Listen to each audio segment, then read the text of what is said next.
it's Canberra, and there's Facebook and email, so many ways you can contact us. Speaking of contacting people, so you've got to love a bloke who's facing down his 40th birthday with the determination not to be ordinary. Scots born, now living in London, Richard Davis, is on a global search for people who are born on his exact birthday, on December 1, 1974. Is that you? Richard is in Canberra as part of his search for the so-called time twins, and he joins me in the studio. Hello. You mad bugger. Yeah, sometimes I think that you're right on that. so tell me, it started when you were about 36? That's right. I've always had an interest in sort of the world around me and how people will be living their lives in different parts of the world. But I think really it was getting to that point in my mid-30s where some people have a midlife crisis, and I think I was teetering on the edge of one myself. I started doing things which I wouldn't recommend to your listeners, like looking up the ages of the dates of birth and the ages of people on TV, so you have your phone in front of you looking up. It's all really depressing because people have achieved all these things. So rather than getting all too depressed about it, I suddenly thought, well, actually, there must be this whole cohort of people around the world exactly the same age as myself to the exact day. What are they doing? Do they feel they're successful? Because I was wondering whether I was successful or not in London in a shared house. Do they think they're middle-aged? Do they think they're young? Do they think they're old? And I thought, well, there's only one way of finding out, and let's go and find them. Let's get to them. But why not just do that online?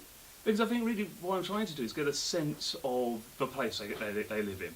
And I think to get an understanding of their lifestyle and their country and their town and their community, really you have to immerse yourself in that. Mm-hmm. So it's by meeting these people, we find out about them, but they are witnesses to their communities, and we find out about where they live. It's so funny about the midlife crisis because it can manifest itself in many ways. And I was just talking to James, because of your Scottish heritage, that I did have an uncle who started wearing very tight Scottish tartan pants as he approached his 40th birthday. So, look, I don't know which is better. I'm not sure which one's better, actually. I'm not doing both. So, where have you been? Who have you found? So we're now obviously on Australia, which is the 12th country we've been in. The project started a couple of years ago, really in my spare time, sort of short breaks from work. And in Europe it's quite cheap to get away and do sort of weekends away in Europe. So we've been to Holland. We met the over 35s female bodybuilding champion of Holland in a bodybuilding competition. And your listeners can't see me now, but if they could tell probably a bodybuilding competition is not where my natural habitat. And that was ripped, everyone. Not quite. And that was fascinating to get an insight into that sort of life. Then we went to Norway to meet a member of the 1996 Norwegian Olympic handball team. We were in Italy, where we met a chap who is the mayor of a very small town who was devastated by a terrible earthquake in 2009, and he did take some time out to show us around there. We're in New York to meet a filmmaker. We've been to Ireland to meet a novelist, and then to various other countries, Latvia, Austria. And how are you financing it, Richard? So at that point, it was it's always been the same. Really, I'm funding it out of my savings at the moment, which are running short quite quickly. But the project was very much in my spare time for 2 years, and then last year my life turned upside down. I'm an only child, and both my parents died last year, and I think that it was actually at that point I thought, well, is this something I want to continue with, really? And one of the questions we ask when we meet the time twins is, what are your greatest achievements? And mine, without doubt, at this point, is doing this project. So actually, it's about really chasing your dreams. And I think there's obviously the people who are time twins are hopefully interested in this project, but hopefully there's something else that comes from it, which is actually at 39 or at 50, it doesn't really matter. You're never too old to do something you want to do. And 6 weeks ago I was in my office in London, being asked to do a presentation in front of 30 people and not sure if I wanted to do it because I was a bit nervous, and here I am now speaking to the people of Canberra on the radio. We're being filmed, actually. So tell me about this guy, because so is this now being filmed? Is it going to turn into... So the aim is we're going to get a documentary out of it. We're filming the travel and the meeting of the time twins at the moment, but hopefully a documentary company may be interested in taking this up as a project. We're writing a book about it as well. And since I've been in Australia, the media, especially ABC, have been fantastic, and they've picked up the story in various places I've been, and we've now met 11 people across Australia, so we met people in New South Wales, in Victoria, in South Australia. We've got lined up people in Tasmania, Queensland and Western Australia, but nobody in ACT In the as ACT, yet. okay. So Richard Davis is my guest. Anything but ordinary. We'll call him extraordinary in this quest. And isn't it perfect to say at a certain stage of your life, I want to do something a bit different. So the 1st of December 1974. So how do people contact you? They can email me at richard@timetwins.info. There's also a website which gives some information about the people we met so far and some really what we're about, which is www.timetwins.info.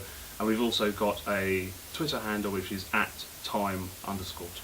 @time_twin, and I know that James Fiver is going to be posting the details on our Twitter handle and also on Facebook. So if people and you'd love people to contact you. Oh, fantastic! Yeah, that's what we're aiming to do. I'm in Canberra for the next 3 or 4 days.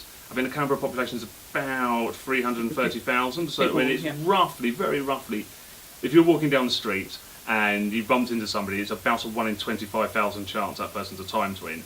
So there should be 10 or 11 here somewhere. So if you're one or no one... So it can be any time on that day in 1974? Absolutely. So it's just that day. So any time, first in 1974, we started looking for the time as well. It's almost impossible as it is, but it will be completely impossible. And Richard Davis is my guest this afternoon.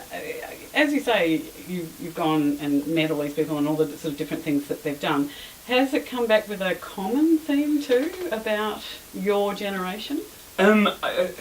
We hope we're going to find something around that. But at the moment, the project is still in its infancy, and we're going to, after Australia, we're going to go into Southeast Asia and Africa and South America. And I think it'd be interesting to see what the commonality is across basically human existence. There are some common themes we're finding, which may or may not be surprising. So asking people what their greatest achievements are. Anybody with children, number one, greatest achievement, children, wherever in the world we meet people. So there's those sort of common themes.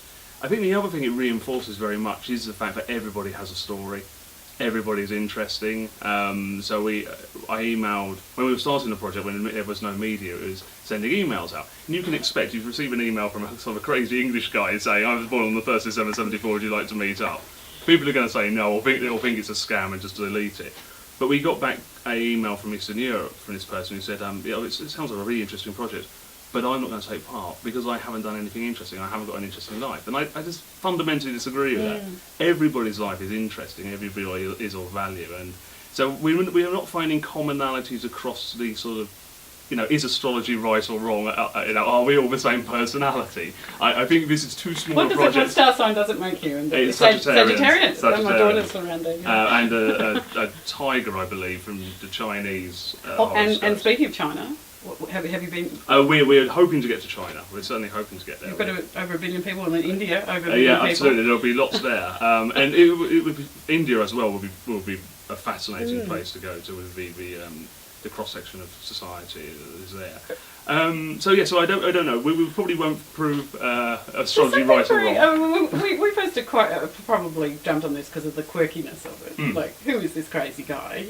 But there's something, I don't know, quite poetic about it, Richard, in a way. I think it works. Myself and the team who are supporting me, both in Australia and the UK, for some friends of mine who are helping on the project. And at one level, it is a quirky story. A man turns up, but I think hopefully what we will be able to show is actually there's something deeper to it, and it is about understanding people and understanding what is important to people. What are the issues affecting them? So actually, if I'm in Canberra as a tourist, I'll go to the wonderful places. I'll go to the Parliament and the National Gallery and those sort of places. But actually, if I get to meet people and have an understanding of, okay, what's it like to actually exist here and be here, you get that understanding of a community, which you couldn't do. Going back to your earlier question on the phone, I don't think. Or what do you do in London? So I'm a public servant. In London. You're in the town of...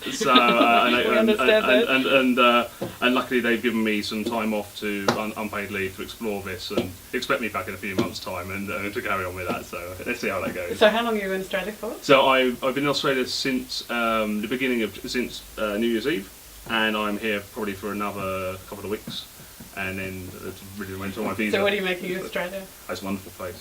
It's Really? a wonderful place. I should have moved. You can I should have come here. I should have come here 10 years ago and tried to move here. It's fantastic. It's so for a Brit being able to wake up in the morning, you look up and it's blue sky. I can't get over that. It's wonderful. But the people are so friendly, and there's also this great You've diversity. missed the floods in London. Yeah, absolutely.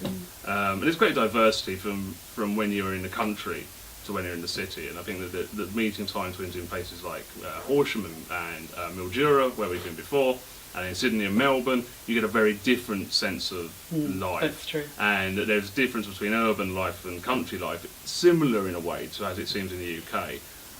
And Canberra is a kind of mix of those things because Yeah. while we're the nation's capital, we're just a regional city, really. Yes. Yeah. So what kind of feeling are you getting about this place? We only arrived yesterday. Somebody explained it to me that they felt that Canberra felt like a country town with a parliament, which seems And a nice. tax office. The people seem very friendly. Not to say that people in other cities don't seem friendly, but I think, having travelled a bit before, the larger the city is, the more people are a bit sort of introverted or insular. So New York City, Paris, London, and maybe to an extent Sydney, people are less chatty. People are more chatty in country towns, maybe. Oh, look, congratulations. I'd love to see the doco at the end of it Thank you. all. And so as you approach your 40th birthday, it's okay. It's okay the other side, I promise. I'll have to find something else to do by then, won't Yeah, I? you will. I wonder what this starts for you. I don't know. Because wouldn't it be depressing to finish it on my 40th and then go, right, that's all done. Now I'm 40.